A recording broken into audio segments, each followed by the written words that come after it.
Armstrong and XAL Lino zero plenum LED luminaires are making it easier than ever for you to create continuous linear LED lighting that mirror the symmetry of your building design. The lights in these spaces appear to actually replace traditional main runners, giving a clean, uncluttered look to the ceiling plane. First, standard silhouette, interlude, or superfine main runners are installed on 8-foot centers. 8-foot cross tees frame out the module containing your continuous fixture. Here we are running an 8-foot fixture, but 20 and even 50-foot runs are possible. The special-sized lighting main runners down the middle of your module stop 1 foot shy of the 8-foot cross tees. 12-inch grid adapters connect your mains to your 8-foot cross tees. Your parallel lighting mains lack cross tees, so we engage lighting connector brackets with hanger wires 2 feet off the ends, then 4 feet on center. 46-inch cross tees engage the lighting main runners. 2-foot cross tees create neighboring 22-inch and 24-inch wide modules that receive fast-size beveled tegular tile. Finally, an electrician can install a combination of 4-foot and 8-foot zero plenum LED fixtures from below. They never protrude above the grid height and are totally supported by the grid system, even in seismic DEF installations. Here's a layout of a 20-foot continuous fixture. The length of your runs are totally up to you. Let's start by installing standard silhouette main runners 8 feet on center. Special, directional, silhouette 8-foot cross tees will frame out your continuous lighting module. Here our module will be 8 feet by 8 feet.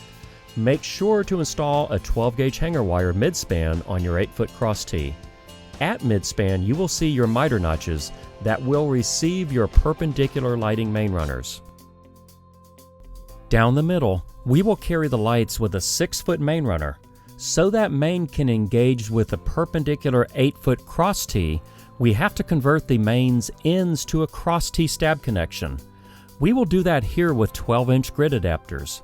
It's a main tee stab on one end and a cross tee stab on the other. Grid adapters are made special and can be made in any size up to 12 feet in length. The length of your light fixture run will determine the length of your grid adapters. The miter notches on this adapted main are directional with no miters on the inside light fixture side, so pay attention when installing.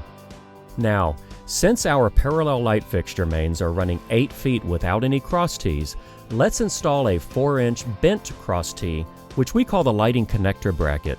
This bracket stabs in similar to an ordinary cross tee. An added plus, 1 wire at the top of the bracket replaces 2 wires, 1 on each main runner, even in seismic DEF areas. Since we have a 4-inch light visually replacing a main runner down the center of our 8-foot wide module, we need to install 46-inch cross tees. These tees are directional tees. The first 2-foot cross tee miter notch is located 22 inches in due to the first panel being 22 inches by 24 inches. Standard 2-foot cross tees are installed next.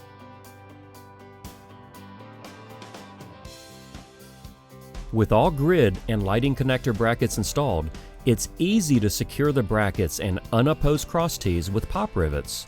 The holes in the bracket perfectly align with the cross tee end detail holes, where 2 pop rivets will go. All cross tees that lack an opposing T-to-T lock will need to be secured with an STAC clip and pop rivet. Now, if you are installing a traditional 4 or 6-inch fixture that requires more plenum clearance, you can also adjoin both lighting mains with our Tech Zone yoke.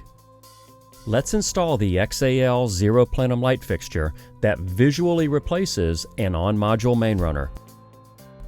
These spring-loaded door latches depress, then engage once the fixture is pressed into place from below.